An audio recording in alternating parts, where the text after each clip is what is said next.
一网打尽所有好吃、好喝、好玩、好物的 TVBS 全新原创网络节目即将登场。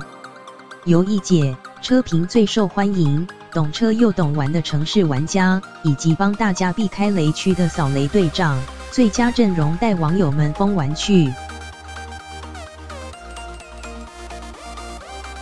手机由开车载大家前进。3位主持人虽是首次合作出外景，但默契一拍即合，也用妙来形容主持阵容。我们3个超级合的，只要凑在一起，车上没有工作人员的时候，哇塞，很精彩。果然车上只剩主持群时，一姐说出开场白竟是我是奶子炸大又漂亮的，让一旁的直接笑到岔气。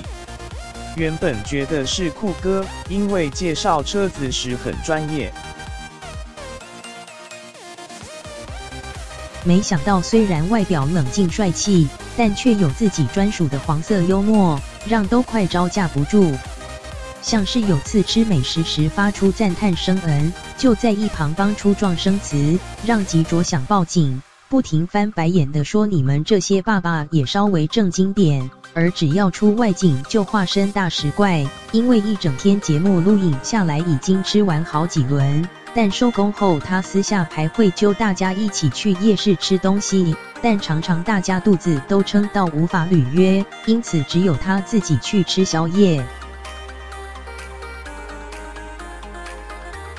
手机邀请常一起搭爱和爱之船，3位主持人跟市长在船上玩起小游戏，大家一起吃蛋饼、喝茶，再轮流猜测，看谁吃到特制的超呛辣王氏煎蛋饼、甜甜橙荠麦香红茶，猜输者要被爱的小手打屁股。